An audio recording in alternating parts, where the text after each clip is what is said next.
So, it's Chris, Liege Games. I have a couple of videos that have been sitting in stock, and I'm just trying to decide sort of what the order I want to release them in. So, would you rather see, upcoming, let me know in the comment section, a review of maybe one of the games sitting behind me, or two of them, potentially? Would you rather see Board Games and Money Part 3? Would you rather see another topical video, like, say, the discussion of video game ports into the board game scene?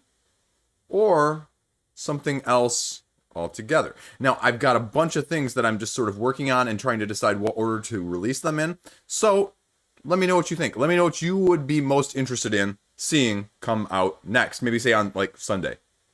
Monday-ish. You know, that sort of thing. Because, again, as you've heard me say, I want to put out stuff that you guys want to watch. So, what is of your interest from that side of things? Apart from that, a bunch of stuff ending, a bunch of stuff getting money, a bunch of stuff just sort of the end of lull of August. A lot of low funding indie games this week. But again, we'll kind of see where things shake out. Because again, September is going to be very interesting. I can already tell you there have been a couple big name releases that have been modeled and put out there for the beginning, the end, and even slightly into October. If you're not familiar, Voidfall was just announced for being September 28th.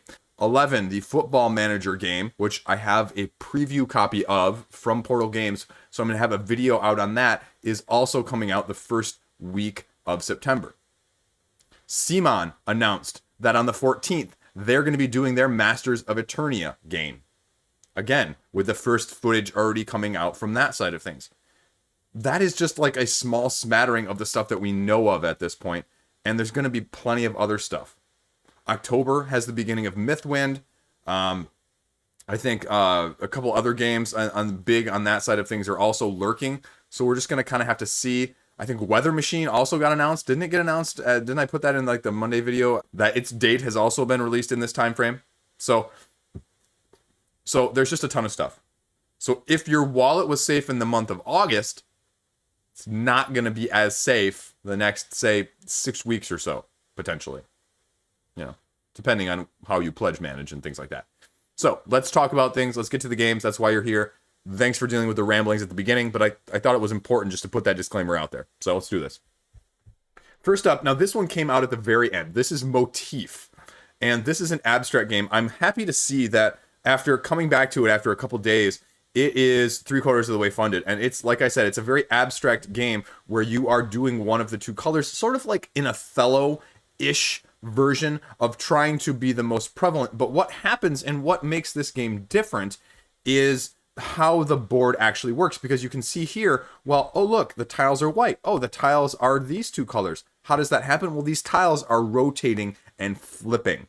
And so that is where the expense, as you can imagine, also comes in. Because if you look at the price point, it's not actually too bad with the regular version. Now, if you want to pre-assemble it, if you want the expansion, those are all extra. The luxury board, though, is going to cost you more. And this is the luxury set, is $52. So that's what you're looking at. And so $52 for an abstract game, again, is not insignificant. But here you can see, okay, what are you doing? You're moving. You can see that they're flipping a little bit. See, here's the turn that the pawn always leaves the mark on. Turn the squares to the same color as the pawn that lands on it. And when all the squares are occupied, the person with the most squares wins. So all in all, I mean, you can already see that I've got this saved. And this one is going to come right down to the end for me because, again, I love a good abstract. It's just the question of, is this abstract game going to be for me? And so you can see this is sort of how they've done it together a little behind the scenes there. The pawns themselves and just, you know, everything that you're going to be getting, including the upgrade abilities, upgrade abilities, if you will, and everything that goes along with it. So it's a great indie game. This is the sort of thing that really tickles my fancy. And especially if you can get it and afford it at this lower price point, because this lower price point is really a good price point. I'm very happy with that. And it's just a question of how much of the other stuff do you want from this side of things. Because this is, again, this is one that I wouldn't be surprised it doesn't get picked up to retail. Now, do you need, was it gold pawns, the dot versus some of the, I mean, some of that stuff is superfluous, but I know it's blingable. So there you go. That's a really cool looking set. That reminds me of the Talk set You know, they blinged out the talk set. I really wish I had a really cool, like, full, custom, like, really nice wooden talk set, because that is one of my favorite games, period. So, anyway, this is Motif, and I think it was worth talking about, because if you're an abstract lover out there like me, I want to put this one on your radar. So, there you go. Next up is Sunrise Market, this set of trio of games, and this is already only a third funded, and it seems to be lately sort of the trend, right? We've seen a couple of these campaigns. Bitewing Games has one going right now of the Nizia trio, and there's another one on here up next, actually after this. I'm going to talk about Dr. Finn's game, which I think is 4, and I guess my big concern is, yeah, they always make these a big, like, savings, if you will, but I always find it hard to like more than 1 or 2 of the games in the set. And so then you feel, I think, as I talked about in my other FOMO, this is sort of a different version. You can make this even the 6th one, that this is sort of, you feel like you're getting, or maybe I think I actually touched on this in one of the other ones, the value. I think that was number 4 maybe. And the value of what this actually is. Like, you're getting a good deal. Well, you're still spending more if you buy all 3 than if you bought 1 or 2. So it's not really a good value, especially if you don't like one of those. And there was one that just recently came out that did not get stellar reviews, that was sort of a set that people, I think, were offloading relatively recently, but the name of it escapes me. But this is family foodie games. Cats, bobas, and cheese. So, okay, Pier 1, solo game, Sudoku card game, okay. Rummy set collection game for 2. And then a 2 to 5 player melting game, trying to get away with a heist. Get rid of cheese cards by dropping them on another player's stash, and the first one to get away wins. So, looks like we got some how to play videos there. I mean, just relatively straightforward games. Now, it looks like each game is going to, shipping is $7. Now, it doesn't actually say the price there, though. It just kind of gives you the option. Any 2 or all 3. So, what are you actually getting price-wise? So, 15, 28, 36. So yeah, like I said, you're getting a deal. You're getting a $9 discount if you buy all 3 like this. But it's going to be $48 with the shipping. So $16 a game, really, with the shipping. If you buy 1, it's going to cost you, what, like 22. So yeah, I mean, you're still getting a savings either way. But if you don't want a solo game, or you don't want a 2-player game and you only want the party game, well, that's not really going to help you. A few upgrades here. Board games in a minute, a few reviews with Eric's playing, what's Eric playing, and a few more videos, playthroughs. I mean, I'd just watch a playthrough on this, although I'm guessing with the simplicity that these games are, or the lack of complexity, I guess, you could probably, if they have the rulebook on here, which I haven't seen, you could probably find it relatively easily and just read it through instead. Cat Sudoku. Cat Sudoku, that's cool. Fact, no, I didn't see a rule, so you guys are going to have to watch. But although some of these written reviews might have a little bit, or the 2 or 3 written reviews, I guess, might have some actual explanation of how you play the game. So that also might be enough, just depending on how many rules and things they go through. Oh, here you go. There you go. That's why I skimmed through it twice. Draft rules. There you go. I'd check that out if you're interested in this. But I think most of them are going to be relatively straightforward. But if that interests you, Sunrise Market Trio, check it out. Next up, like I mentioned, Dr. Finn's 2022 games. And now they do a collection of these, I think, on a yearly basis, hence 2022 games. So let's take a look a second. So they have a history of 27 created projects, and all of these are relatively low funding. Just glancing at the ones they've created, you can see the 2021 as well as the 2020 projects from their past. And they've put out a lot of little expansions for their previously mentioned games, including this little flower shop game. There's several other Kickstarter crowdfunding campaigns on their history of the things they've done for that. So at least you know that it's going to be well supported. And again, like it says, any or all. And I like the fact that you can get any, because I also don't like those campaigns where they bundle them all and you kind of have to get them all just to get one of them. Okay, so innovative shipping. Pre-order from GameQuest. Okay. If you live in the US, all shipping's $10. That's interesting. Is that going to work? Is that going to fly? We'll see. Everything of why you're going to get this game or what you need to know about this game. Free promo packs, quick to teach, solo variants, inexpensive. And, you know, that's relatively true. So what are you getting here? I am not going to try and pronounce that. I'm going to mess that up. Turn-based game, move mules around an action tracker on the game. For this player behind, so it's sort of a rondel mechanism. Taking your turn, moving to an action space. So, I mean, it's exactly a rondel. Placing a farmer, moving a farmer, expanding what you're doing. You can create farmlands, grow, sell, so sort of a worker placement-esque action track rondel based system. So again, the overhead is low on that. Fisheries of Gloucester. Let's see, 2-player game. Again, another 2-player game, which is always interesting in these situations. 3 boats, polyomino situation, playing points by catching varieties of fish. I had a fish game a while ago, and it was sort of a tile pickup game, sort of a pick up and deliver, only there was no deliver.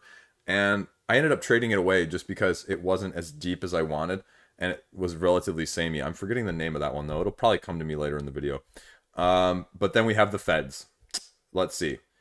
Placing field agents on locations, getting criminals and capturing their contraband, switching agents at different locations. You'll have the most agents during busts, so you're trying to time it a little bit. Not really action programming, but interesting concept. That one's probably the most appealing to me of all of them. I like the color scheme of that one as well. 2 to 4 players. And then the last one, the little flower shop, the dice game. And I said at the top that they had done previous iterations and previous expansions of this one. So it looks like they're turning it into a dice game. As I mentioned last week, we're seeing a lot of that now, of base games and dice games to go along with that. And one of the campaigns I'm going to be talking about further in the video, the gardens, also, I believe, I haven't actually looked at the campaign page yet, but I believe, as I talked about in the preview, that they were implementing a dice-based game already, or a roll and write, if you will. Now, this one isn't a roll and write, but it says you're going to take turns locking dice, trying to match dice with the arrangements. So a little bit different than a roll and write. So definitely something to spin. That one's also more interesting. So I guess the last two are much more interesting from a theme and a mechanical perspective from my standpoint. Let's see. Express games. Okay. So express versions of the 4 games. I mean, if these games are only 30 minutes each, like, I don't really need an express version that is 15. I just, that's fine. It is what it is. Now, I like this. Big rule books. You can go check it out yourself. Any of these, all of these. Now, let's see. Solo variant, obviously, like I mentioned up top. And, now this is interesting. This is a much higher price point than the last game. And I wonder if that's affecting it, especially when you're going up against other campaigns that have multiple games in them already. If your price points aren't somewhat equivalent to other people's, I wonder if that hurts you. Do you guys look at that? Do you guys go, well, in this campaign, I can get 3 games, or a game for this price, like I just mentioned, the $15. It was the most expensive game in the last one. But this one, the lowest price game, and that's the express games, is 20. Otherwise, the games are 22, 24, 24, and 32. So, I mean, again, I understand it, which means, you're looking at like $100 plus for, okay, 90. So you are getting a discount then, if you're going to be getting them all. So, I mean, again, that's just a lot of money for this type of game. You have to really like these style of games. And all 4 of these are so dynamically different that I would be surprised if a lot of people liked all 4 of them, to be honest with you. And that goes into the savings. Are you saving if you're really buying more? Especially if you don't like them all. No, you're not. Promo packs, though, I mean, again, that's the why you get it now. A few stretch goals right here. And those are mostly, okay, standalone abstract 2-player card games. So, okay. Those are very high stretch goals. 75 and 90,000, considering we're at 17 right now. So, I don't know if this will fund. Lately, stuff that has been low to start off with anything like 5-digit goals, has not really been funding. And I've seen a lot of things cancel and potentially relaunch. And you'll see one of the relaunches, in a few minutes on this video as well. Next up is Space Puppies. I have no clue on this one. It's 40% funded. A lot of animal themes lately too. Like, you saw the cat Sudoku, you saw that. You see like AEG putting out like the cat game that they did, and now they're doing like a doggy one. And someone was mentioning in September online, there's a game called Dog Park, which they were excited about. Like, just, I don't know, like Wild Serengeti. I mean, the single animal theme doesn't do much for me. Let's see. Space Puppies, fun family card game. What are you actually doing? 14 planets, and you have to connect 3 packs of dogs that will save the planets. Each complete pack earns you a planet. If playing a point version, connect enough planets to make 40 points. Action cards to sabotage. So this is just a light family game with a little take that, a little bit of action cards. Yeah. Quick playthrough. You can see what it is, how you're setting it up. And you're playing 2 cards on your turn. And you have action cards that are going to do things. You complete a set, you pick up the planet that the dog is named similar to, and you just pick the next one if that choice is available. So there you go. Now the price point, super early bird, and Christmas. So I'm guessing the other ones aren't going to be available by Christmas then? Is that what it, yeah. Oh yeah. March 2022, and you're paying what, $4 or $8 extra to get it in time for Christmas? That's interesting. Interesting concept. I like that. I saw that on a Japanese Kickstarter a while back that I backed, that they did like freight shipping. So if you wanted to get it, like especially in the US, they said you could just pay for like super slow shipping and it'd cost you less. Can you guess whether or not I chose for that? Oh yeah, I totally did. Yeah. So anyway, Space Puppies, check it out if you're interested. There you go. Carnage, semi-co-op. Semi-co-op. Semi-co-op is very divisive nowadays. It's only about 20% funded right now at 57 people. Semi-cooperative survival horror side of things. Again, horror is also a very niche game. Horror and survival. Unless you have a big IP, horror has really been not as well funded from a thematic side of things, I feel like, as other tropes, if you will. So it's in French as well. You get the rule book up top there that I skipped over. What you're getting, pledge levels. So you just want to look, $80. We'll talk about this. Okay, $150. This is all Canadian too, by the way. Stretch goals, well, you got to get there first. Gameplay, what are you actually doing? Okay, so they're just telling you the actions that you're going to be doing here in terms of how you're going to be interacting, how you're going to be moving around, using various things that are there. I mean, I guess you're really going to have to go to the rule book. And you've heard me tout this, that if I can't get a good sense of what the game is or actually how the game is playing on the game page, it's really kind of a turnoff. And so I don't want to have to watch a video. I don't want to have to read the rule book to even figure out what the game is or how it is mechanically working. I don't need a whole explanation, but it just doesn't make me as interested. And I don't know if you guys are like that too. If you guys like having like minimalistic on here, and I mean it tells you, simple stuff here, but nothing, too much of what you're doing. Is it just a roll and move? Is it a roll and move in action? Get you through the traps. I mean, that doesn't, yeah. And semi-cooperative. So if you lose, you get eliminated. You go against the other players. So all in all, I mean, check it out if you like horror, but there's not enough information on the game and not enough from my standpoint to be willing to probably dig too much in the rulebook. But if you want to, go ahead, check it out. Link is below. That is Carnage. Speaking of the games that are relaunched, this is Earth Rising. And this is a much lower funding goal. I feel like their funding goal last time was like 50,000. And I could be wrong, but it is taking the pandemic trope, it is making it into real life climate change, saying that you have 20 years, as in the title, to change the climate from becoming what everyone fears. And it's not going to be a game that has moving around, so it's not the pandemic style of we need to jump out and move around and put out these fires like that. It is a different take on it. And now you can see it's already about 2/3 of the way funded. So whether or not it's more appealing to people, whether or not it's, more price point savvy, we'll kind of see. I haven't really glanced at this yet. I mean, you guys are getting my first impressions on a lot of these pages this week, because I think that's also important to know too, because a lot of times, this is a total side ramble right now, it'd be really easy for people to come up with a script on a lot of this stuff, but I feel like a script isn't always as revealing to people's true thoughts as what they come up with off the cuff. And so that's more of my approach, in case you couldn't tell by now, in case you haven't watched many other videos. But that's what I like doing in these situations, because I feel like you're getting the unfiltered version of things for me.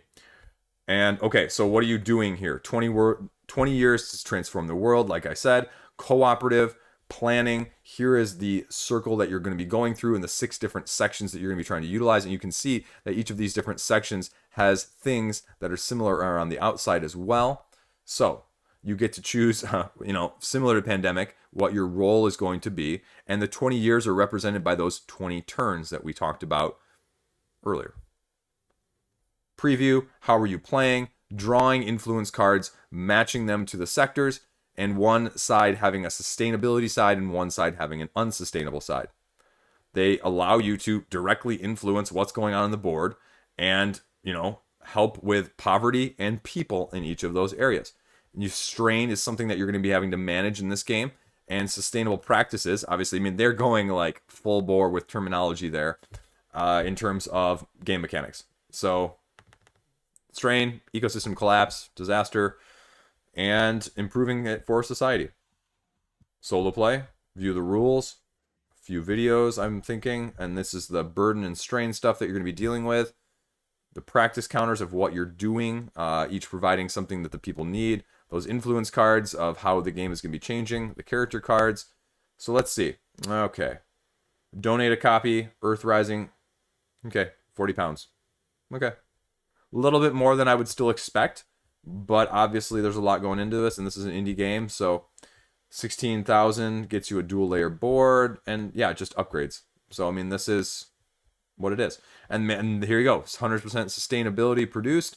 And that's probably an increase in the price point too. So if you want that, there you go. Now I wonder how this is done, similar to like Earthborn Rangers. 100% recyclable game. Okay. Micro goals, sort of social goals there. Okay. It's an interesting concept. I've heard people say and be divisive on either way. Sometimes they don't want their games treading too much on reality. They want an escape, and other people want and like the true to reality theme. So whichever side you fall on, this might be of interest, but that's Earth Rising. Next up, everybody else thinks this game is awesome.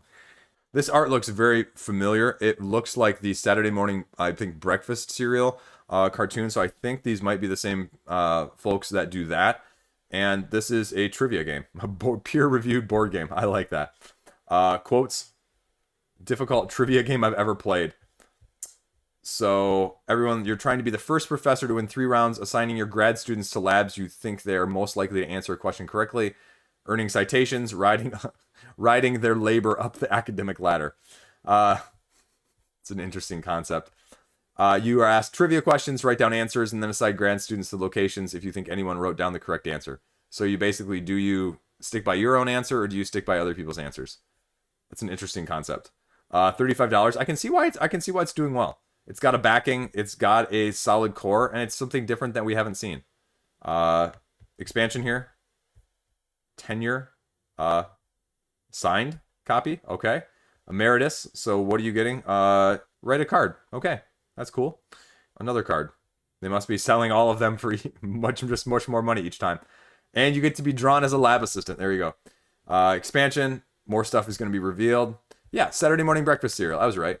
I didn't actually cheat. I just recognized the art because I've read that, and they've got some very clever, very unique, very different humor though at the same time. So if you're interested at all on that, I'd check it out. But it's definitely not a cartoon for everybody, and there are some that I just don't like on there either. But it's definitely some high level comedy as well and humor. So anyway, check it out. Everyone else thinks this game is awesome. The board game. Next up, LaX RaX. Now this was interesting.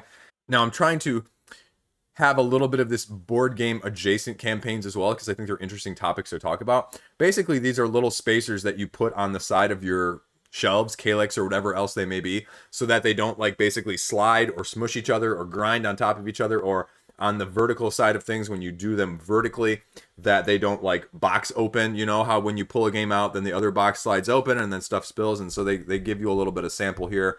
And I like the animations. They've really got the animations done well here. So you can see the board slide there.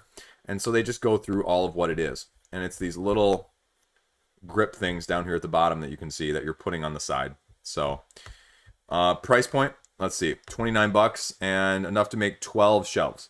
I mean, that's not a ton, because you're going to need one on each corner, obviously. So it's 4 per box. It's a lot of money for what it is, but I can see again why people like it.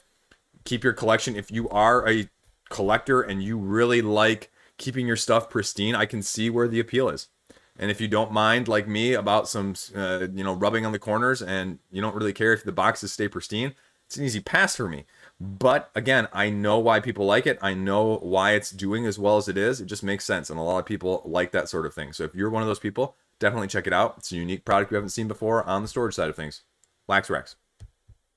Next up, Backyard Chickens. Again, we talked about this one in the upcoming video last week. This is about 2/3 of the way funded as well, and you're just raising chickens, right? Deck building game, 2 to 5 players, and you just want to have the best, chickens. $35 value. Now, okay, so if you're going to put that at the top, I'm going to check the price immediately. $35. Okay, so why is this isn't a game that strikes me as 35 right now. So cards, double-sided player boards, some tokens. It's a little bit more expensive than I would have thought. You're getting some videos here right at the beginning. Ton of videos. Holy cow. Collecting eggs, feeding and watering chickens, going to the market, cleaning, drawing new cards, and updating your points. So there you go. And they're already going full on value. They're already going full on upgrade, and they're not doing stretch goals. They're saying, hey, you're getting a premium product. This is really good. And this is by the same people who did Rise of the Gnomes, which I thought that was a really underrated game. I think that's going to be interesting to see what happens with that one at retail. So, I mean, that's interesting. It gives it a little bit more legs for me, to be honest with you. Now that I see it's the same people for doing that one. Yeah. Check it out. It's something different. It's something interesting. There's enough videos on there that you should have no problem figuring out whether or not it's for you. Again, the theme, I don't really do the theme. So for me, theme is important, not super important, but if the theme is just totally off-putting for me, I don't know about you guys, it just also makes me go, I'm okay with seeing what happens with this one, or, missing out on a game that isn't for me. So anyway, check it out, Backyard Chickens. So next we're going to be taking a walk in the gardens. 20,000, already 200% funded, 400 backers from Grail Games. Now, I would be amiss if I didn't say the whole Grail Games thing you just need to be aware of. The whole Nizia dispute, there was some issue with some of his titles that they weren't, as forward about coming out about, it sounded like. So take that for what you will. That's a whole nother topic. But let's stick with the gardens too. So this actually looks like a very interesting game from a playing standpoint. You're basically creating this tableau. Okay, $26 or the all-in for $42. Is the all-in going to get me like an expansion, or is it going to get me the roll-in right? Let's see. Exclusives, walk in the park. Okay, I don't even know what that is yet. So, okay, Gardener Pledge, you're getting all these, you're making your tableau, and basically at the end of the game you have to walk through the, your path in the garden and score points depending on what you cross and how many things you, that whole thing, that you're used to in sort of tableau building. Exclusive start player marker, nah. Okay, 12 unique Sydney landmarkers, okay. And here we go, here, the walk in the park. Okay, so that's what they were referring to up there, the actual game name. Okay. And that's the roll and write you can see there. Relatively straightforward overhead, rolling, marking. There you go. So, cramming stuff as much as possible. Stretch goals already unlocked. Variant scoring cards, that's nice. Thicker cards, good. More score sheets. Okay, sure. How to play. So, drafting, modularity. You can see here of how you're going to be setting up your park. So, you're choosing from one of the cards available, placing it in the next available space on either side of your garden and in the correct row, they say, and it will make the visitor in that row move. And so you're going to be scoring based on how it's able to move and how it passes and what happens in between. And so you're going to know how to score beforehand. And it also is helpful from a variant scoring so that everything doesn't score. I mean, if you saw my review of Cascadia, for example, I like the fact that each of them scores slightly differently. Now, I'm glad I pulled up the rule book really quickly for you guys, because I was thinking it was slightly different than what it was. And so there are stacks of A, B, and C, and that corresponds to the A row, the B row, and the C row that you're putting things into when you're drafting it. So you're choosing this card, designing it by adding it to your own player mat, and then walking your visitor through. And it's a very intriguing concept. I like that. It sort of gives me a little bit of On the Underground vibes as you're moving your, meeple, essentially. Although on the Underground, you were moving just a shared person. And so then you're going for a walk, and it tells you, one, you can earn immediately points based on what's there, or the experiences, the cards get them, the card they end on, and all the cards in between. So you're going to be potentially scoring. So again, being able, if this is relatively straightforward, to score every single time you're moving, how intuitive, how much do you have to remember? That's always the biggest concern in these. And now they talk about it right here. Okay, matching trees is going to get you points for increasing numbers. Fountains are going to get you points. Streams are going to get you points. Benches are going to get you points. Other features with statues. Everything in terms of scoring is going to be relatively laid out. Ending a round, all of the cards have been claimed. Ending after the 8th round when your gardens are complete. So relatively straightforward. And then again, they tell you some of the other scoring down here that they're going to go through, especially for the statues, which are more end game. So let's see. Advanced scoring tiles. Again, those variants that I was talking about too there. Different starting positions. I mean, so it's nice. It's going to be interesting. I think the price point is good. Now, I don't think I need the wooden landmark set or the walk in the park. So mine would be 26. And if you're selling it on here for 26, I guess what's the price point going to be at retail? That'd be my only hesitation, because I also don't see necessarily a need to back it now. I don't see anything exclusive. So that would be my only question of why get this now versus later. But all in all, I think it looks like a solid game. I'm not surprised it's funded. The gardens, check it out. Super Truffle Pigs. Again, just funded. Games by Bicycle. 2020 Ion Award winner. So, I mean, again, I like seeing some of these because they tell me that these games are tested. These games have been played by people that aren't associated with the program or the design team or just random people doing videos online like me. So that it's got a little bit more of a pedigree. Now, this is by Bicycle, you know, the playing card company, right? This is their first campaign here. And you're using these pigs to navigate, and the wolves are going around. As you reveal the cards, the wolves move, and if they end on the pig, then you're eliminated, and the last pig there is going to be the winner. Now, obviously, there's a little more than that. And now, interesting here, not sold through retail distribution. Again, if you saw my FOMO video, what does this mean? Not sold through retail distribution. It doesn't say not sold at retail, at distribution. So maybe you can get it from Bicycle, but maybe not elsewhere. So again, it's not that you can't get it, but yeah, you might be getting it at a cheaper price. So $35 essentially. So what are you actually getting for that $35? Stretch goals, the wolf minis, the pig minis. And so, I mean, this is someone who's probably not going to have production issues. I wouldn't worry about it from that side of things. I mean, this is a big company, which again, you could probably make the argument that they don't need to be using crowdfunding to do this, but this is a little outside their wheelhouse. So I guess maybe they're doing it from that side of things too. And again, this pedigree, these awards, these design competitions, they mean something to me.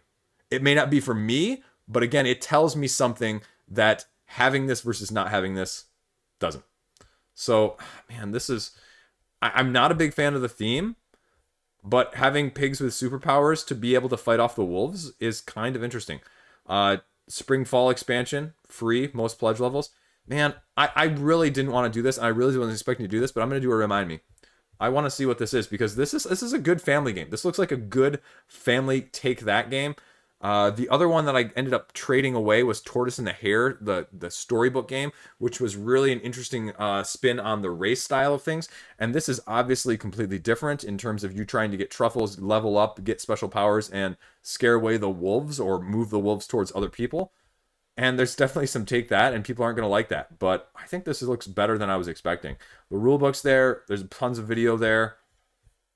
Man, I was not expecting to like this. I was not expecting to like this at all. Let's see. Shipping. Oh, shipping. That's killer. That's, like half the price, essentially. Man, that's more disappointing. That's going to maybe potentially stop me from backing it more than anything else. Because that's a ton of money for shipping, if that's true. So what are the other pledge levels, though? So, playing cards... Oh, there's the expansion. I forgot about that. You got the pledge levels in the expansion. So that's $65 for a light family game. Man, that's expensive.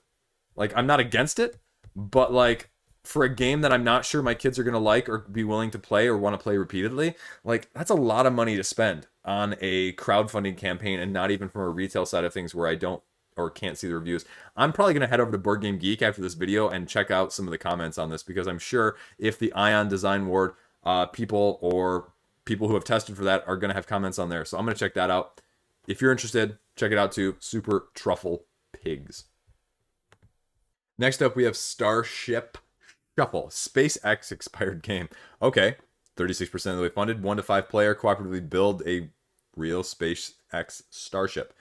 You can't see your own cards, so it's got sort of the Hanabi feel, I guess, is what they're going for.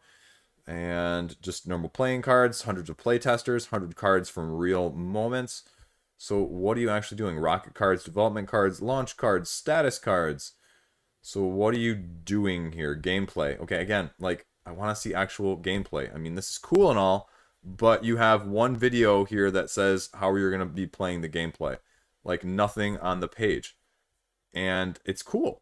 I love seeing this. This looks really inspired. This looks really cool from a different side of things. You've got a couple links maybe here. Nope. Just quotes.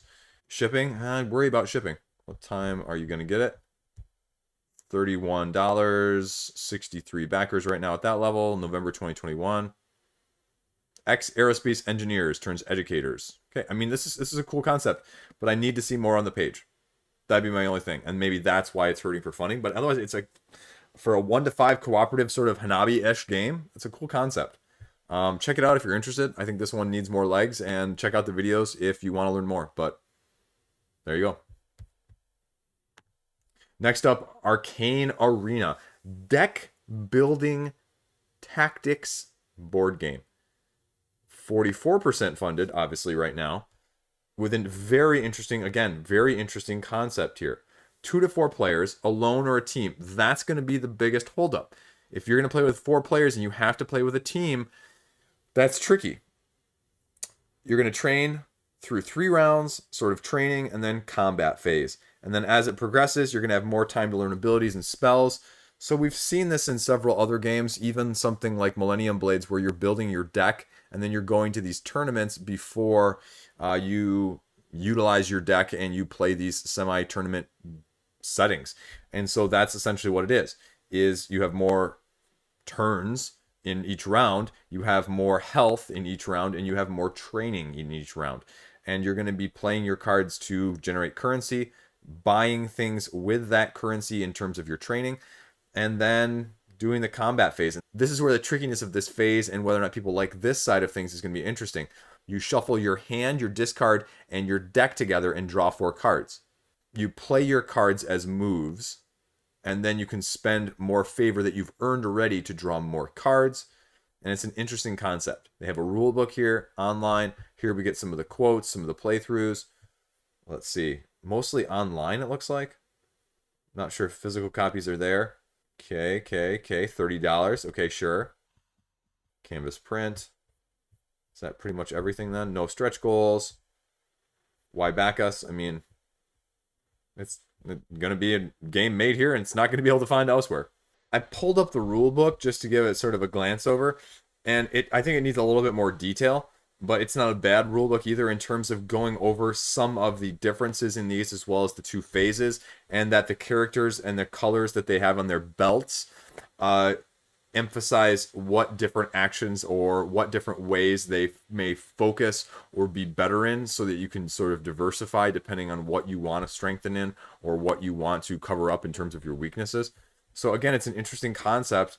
I don't think it's for me, but I'd say check it out. It's definitely got some legs. It's definitely a different concept with this sort of deck building, battling, using them in actuality there. So check it out as a tactical deck builder. That's Arcane Arena. Now, I've been sitting on this one. This is Black Rose Wars Rebirth. You can see already I'm pledging, and that's because as much as you love it or hate it, you utilize it. This has an early bird 48-hour reward. And so if you're seeing it at this point for the first time, you're going to be out of luck for that. Now, you'll also notice that within 48 hours, they're already over $1 million, which again, this funded 7 figures on the first one. My biggest question, my biggest concern when I was talking about this one last week is, as this sort of Wiz War is taken to the next level with asymmetry and powers and all that, is what is going to be different? What makes this one the game you want to get? And they do address that, or at least someone posted a link I saw online that where it said a few of those things. Now, I'll be honest with you, I don't think they actually had that up when it was first up there, but they've added a few things I think as well. They've got 6,600 people, and Ludus Magnus, I mean, they make a beautiful looking game.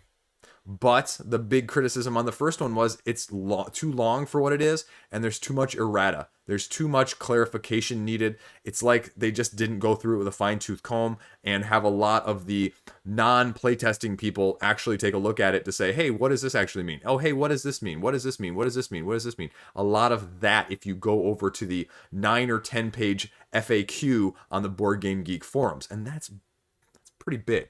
Now, the other thing, speaking of FAQs, is they say right here, VAT is included. Again, that's good for you Europeans that are always wondering about that. I see you guys in the comment section. I hear you. So they're including it here. And let's see, the other thing that I want to be clear on that I mentioned earlier, if you missed me rambling earlier there is going to be a late pledge, slightly higher price, but what you need to know is if you are going to be, let's see if I can find it. Here we go. €1 pledge. No. All the no reward pledges are donations. So you either late pledge at a higher price or you pledge at the pledge level here. I cannot understate that enough. So let's take a look at the actual campaign itself right now. Now let's see if I can find that update as well about what's new on here, because somehow I missed it through my first time. You're rebuilding. Instead of destroying the lodge and destroying those rooms and, blowing things up at this time, it's already been blown up. So you're rebuilding. That's where the Rebirth theme comes in. And you're getting, I believe the core game starts off as talking with 6 factions, and that's just what you need to know. Now, this is one of the characters from their other games that they're porting across, and he's got this, slowly contaminated body that is, giving him powers, but it's slowly destroying him, so you have to use him, and again, just there. So you've got these mages, again, the key elements. Okay, deck building, combos, turn planning, resource management. Rebirth pledge, and this is the other thing, is this is not a cheap game. This is $152, period. Just there it is. I mean, that's pretty much it. Retail pledge, and that's all you need to know. They go through some of the mages and some of the things you're going to be seeing. Monsters, evocations, the cardboard components. Again, like, no one's ever accused Ludus Magnus of having like too little or the artwork not being good enough. So that's fine. They're doing daily unlocks as well as stretch goals. And so they talk a little bit about it here. They say choose your mage, build your grimoire of your spells that you're going to be using, and then, here comes the combat and the tactical nature of how you're going to be moving around and attacking. Summon monsters, rebuild the lodge, and win by getting the most points. And the rule book is right here, which again I really like. But again, I didn't see it actually. Someone posted a little picture of what was new in this one, and I didn't see it as much. Now, the stretch goals were also really significant. There was a ton of stretch goals in the first campaign, and that was where this expansion came. And it's interesting, if you see this, it's September 2022. Now, the interesting thing is it's September 2022 as the delivery date, where it says at the bottom, that I'll get to in a minute, that all of the files for the core game are already at the factory. So really what you're telling me is it's going to take you a year to print it and do the expansion and the stretch goal stuff. Like, that's weird too. And it's just, because otherwise, I guess maybe they don't want to do the 2-wave shipping because they kind of got, there were some issues, let's just say. The Sator box, which is the stretch goal expansion box for the last one, they just couldn't hold back their creative juices, and they threw in a bunch of extra stuff, which caused the shipping price to get jacked up, and then they didn't want to pay it, so they sent out a message basically saying, if you want to get your copy at all, then you're going to have to pay extra, which obviously, as you can imagine, didn't sit well with people. And then they sort of retracted it, and then they say, well, if you pay it, maybe you'll get yours sooner. And then they kind of said, well, we'll just kind of, if you want to pay and donate, that's super, and we'll kind of see what happens. And so they just got a little bit of a backlash from that side of things. So let's see, add-ons, here you go, sleeves, holders, playmats, artwork, some preview videos, and this looks like the new one too, not just the old one, a bunch of languages, whatever language you're speaking. Let's see, again, okay, here we go, models are in line with things, sculptors, gallery, let's see, I want to find that quote for you guys, here we go. Rebirth is a finalized game, already internally tested. Files for the core box are already in the hands of the factory at the China. Need to finalize and test expansions and stretch goals. Like, still, it's going to take you a year? I guess, like I said, that's where, the delay is going to come, and they want to do one wave, I guess, is my guess. Because they've kind of had all these other 2 waves, which have been significantly lagging between. Now, I don't see it. I don't see what's new on this. Someone posted on my Facebook comment on one of the groups that was asking about this game, and they had this list of things that were new and different. And I don't see it anywhere on the page, so I don't know where they got it from. I think they talked about like a solo mode, and they talked about, you know, like an AI that you can go against, and I don't see it anywhere on here.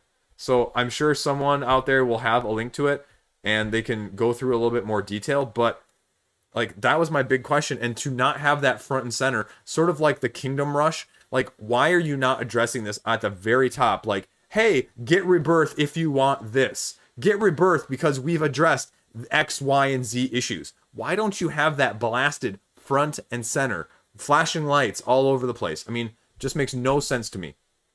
I mean, it's not hurting it by any means, but again, I would be blasting that and saying, if you had concerns about the first one, well, get this one. It's even better. I don't know. It's compatible with the first one. You can intermix them. That's a reward for some of the returning backers. If you got the first one, there's going to be special like dividers that you can use to combine them. So check it out if you're interested. Black Rose Wars Rebirth. It's got 7 figures. It's going to have a lot more funding. It's got 2 more weeks to go. We'll see where it ends up. Now we have Ascet. This is, I looked at this one. It's funded. It's an exquisite card game. I always find it weird when you give your own projects those very positive adjectives. Minimal aesthetics, role-playing overtones. Sounds great, right? It kind of says your minimalistic role-playing overtones, diplomatic, mnemonic, math skills. Using cards and D8 and a D10. 4 virtues. Players take turns interpreting an anchorite, while the rest of the players take the role of the demons, trying to lure him with temptations. You want to know more? Nope, too bad. That's it. That's why I have no clue on this one. But anyway, thought it was at least of interest, especially with Regicide right now at the top of the hotness as a minimalistic sort of deck card playing style of game. So, Ascet. So that's it. That's the roundup this week. Like I said at the beginning of the video, let me know what you're interested in. You backing anything right now? Did you finish anything that was just kind of ending? Where's your head at? Has it been relatively softer month for August like it has been for me? I mean, I did most of my expenses this month were actually pledge managers that are ending right now. So that was pretty much my cash flow. I won't lie. And, you know, again, like I said, what do you want to see in terms of videos? Reviews, topical discussions, should you backs, more just Kickstarter emphasis. Couple things coming my way, review-wise, preview-wise. We'll just kind of see where things all end up. I'm always interested to hear your thoughts because, like I said earlier, I want to know what you want to see. What can I put out that you're going to watch and be interested in and get engagement from? If you've also missed it, my Patreon, I've upped the ante on the Patreon. So we're having regular posts now on my specific thoughts on value, hits, misses in terms of these videos that I'm just talking about, these games, but also retail side of things. I'm trying to do a mix of, okay, these are Kickstarter projects or Game Fund projects that I'm looking at and I'm really heavily critiquing, saying value, saying what my personal, like, super strong opinion is, and a little bit behind the scenes stuff, as well as mixed in with the retail. So you get a little bit of a mix because, you know, as much as we talk about crowdfunding, the retail side of things is just as heavily and prevalent. So if you're interested in that, sign up for my Patreon. Maybe I'll release one of those videos so you can get a sense of what that is one of these days, just so you can see whether or not it's worth it. They're not long videos, but yeah, there you go. That's about it, I think. Otherwise, I think that's about it. Hopefully you're not working. Have a good weekend. Play something. I got a couple things I need to get to the table so I can get some more reviews out. And just doing whatever else with the kids. So, stay classy. Have a great day. Let me know what you think in the comments section. See you around.